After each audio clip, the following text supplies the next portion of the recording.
Mirë se erdhe në botën ku askush nuk është i pafajshëm. Sekrete shqiptare, vendi ku rrëfimet më të thella, më të ndaluara dhe më të pathëna të shqiptarëve marrin zë. Na bëni subscribe për histori të ndryshme.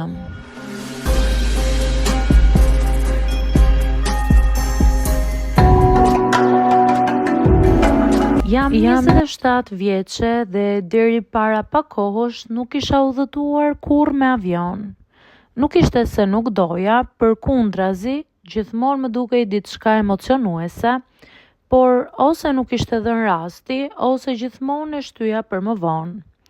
Kështu që kur më në fund vendosa të bëja udhëtimin tim të parë, ndihesha si një fëmijë që po niste një aventurë të re.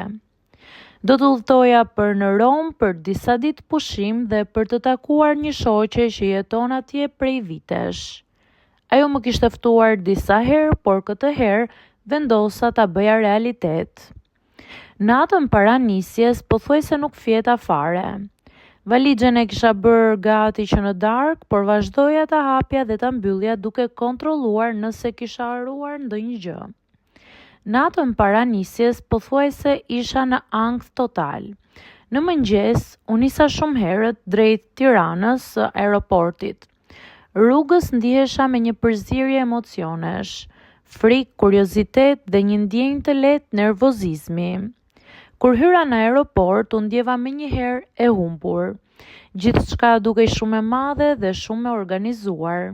Njerëzit lëviznin shpejt, disa flisnin në telefon, disa shtynin valixhet me një siguri që tregonte se udhëtonin shpesh.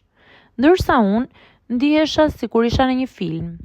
Kontrollova biletën time disa herë për të qenë e sigurt se po ndiqja drejtimin e duhur.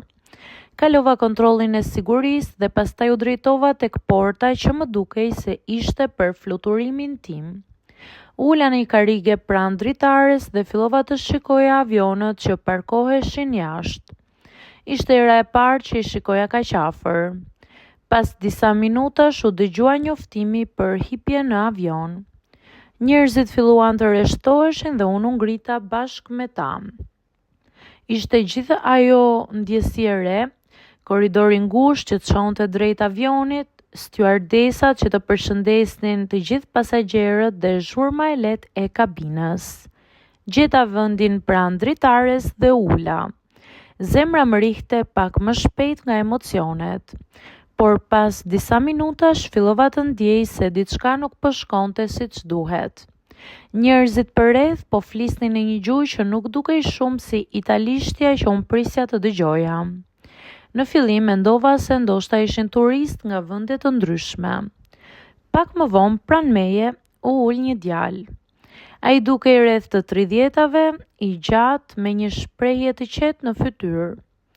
Kur u ul më hodhi një vështrim të shkurtër dhe buzëqeshi me mirësjellje. Unë ende po shikoja biletën time dhe telefonin duke kontrolluar detajet e fluturimit. Ai e vuri re dhe më pyeti: "A është hera e parë që udhëton me avion?" E pash pak e habitur dhe e qesha me siklet. "Po, pse kaq shumë bie në sy?" I thash. Ai qeshi lehtë. "Po, por është normale. Të gjithë kemi pasur herën tonë të parë." Pastaj më pyeti: "Ku po shkon?" "Po shkoj në Rom," I thash. Ai ngriti vetullat dhe më pa për një moment. "Në Rom?" "Po." "Ky avion nuk shkon për në Rom." Për një moment mendova se po bënte shaka, por kur ai më tregoi ekranin përpara ku shkruhej destinacioni I fluturimit, ndjeva sikur më ra zemra në stomak. Kisha hipur në avionin e gabuar. U ngrita nga vendi në panik. "Seriozisht?" Ai qeshi. "Mos u shqetëso, avioni nuk është nisur ende." Ishte shumë I qetë, ndërsa unë ndihesha në ankth. Ai thiri një stjuardes dhe I shpjegoi situatën time. Ndërkohë unë vazhdoja të qeshja nga nervozizmi. "Është udhëtimi im I parë," I thash. Stjuardesa buzëqeshi dhe tha se mund të zbrisja dhe të shkoja tek porta e duhur. Ndërsa po merrja çantën për t'u larguar, djali pranë meje më tha me një ton ngacmues: "Shpresoj që këtë herë të gjesh avionin e duhur." Unë qesha, edhe unë shpresoj. Pastaj ai më pyeti: "Si quhesh?" I thash emrin tim dhe ai më tregoi të tijin. Më pas shtoi. Për një moment mendova se do të bëheshim shok udhëtimi. Do të ishte histori interesante për udhëtimin tim të parë. Ja ktheva.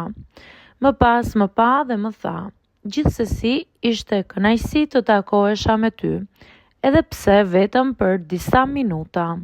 Kur dola nga avioni dhe fillova të ecja drejt portës së duhur, ende po qesha me veten time. Udhëtimi im i parë në avion kishte filluar me një ngatresë të madhe, por në një mënyrë të çuditshme ishte bërë edhe një histori që nuk do ta harroj kurrë, sepse ndonjëherë aventurat më të bukura fillojnë pikërisht nga një gabim i vogël.